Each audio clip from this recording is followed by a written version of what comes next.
Okay, so homework number 9. The first thing to do here is get some definitions. I'm going to let you look those up. They're in your workbook. So find a definition for each of those phrases.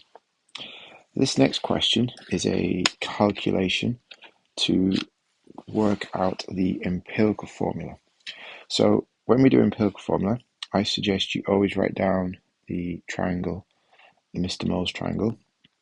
And what we're trying to do here is we are trying to work out the number of moles. So to do that, we're going to start with the mass, and we're told the mass in the question is 3.1 grams of phosphorus. Oh, and we've got 24 grams of bromine. Now, if I want to work out the moles and I've got the mass, we now need to work out the MR. So my next job is to write down the MR, and we're told in the question that the MR for phosphorus is 31 and for bromine is 80. And then all I need to do to work out the moles is do mass divided by MR. So let's just put here moles, and that's going to be 3.1 divided by 31, and then it's going to be the 24 divided by 8. Let me just do that on my calculator with you. So this first one here is 0.1, and then I've got 24 divided by 80 is 0.3. Now what I do is I'm going to divide by the smallest number. So divide by the smallest number.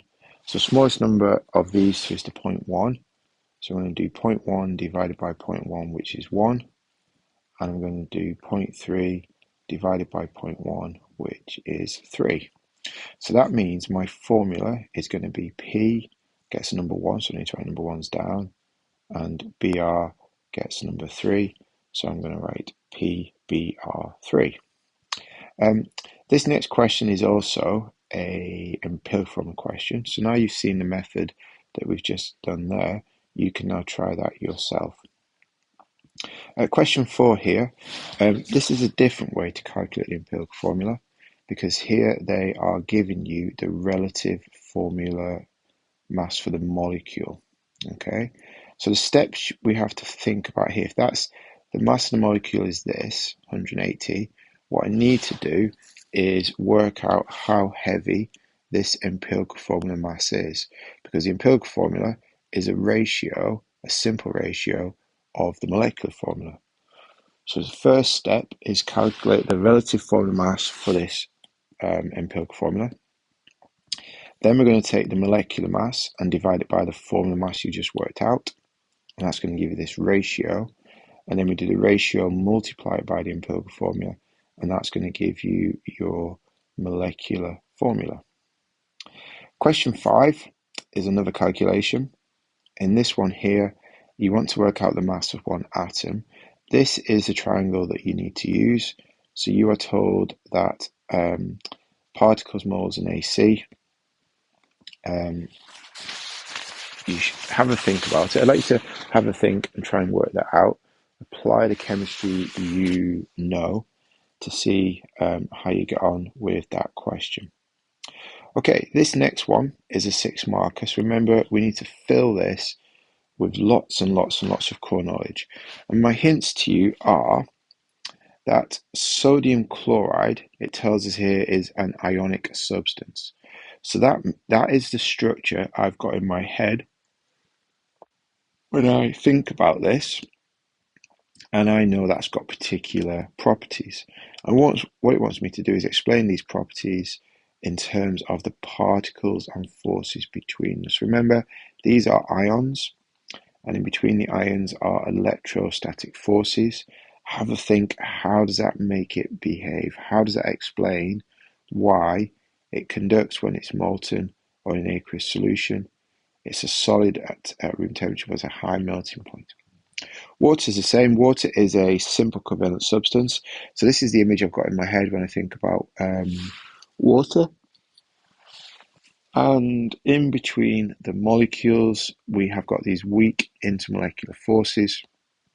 And again, think about Why does that explain the fact that it is a liquid at room temperature? So that means it's got a low melting point. Why is it a poor conductor of electricity? Remember, if you're going to have electricity flowing, you need to have particles with charges that are free to move. And then last couple of bits here, calculate the relative formula mass. So all we've got to do here is count the atoms and then use the atomic masses here to work out the overall mass.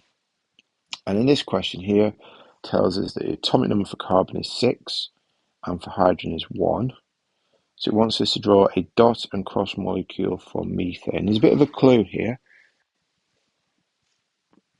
Because there are 4 hydrogens in this formula.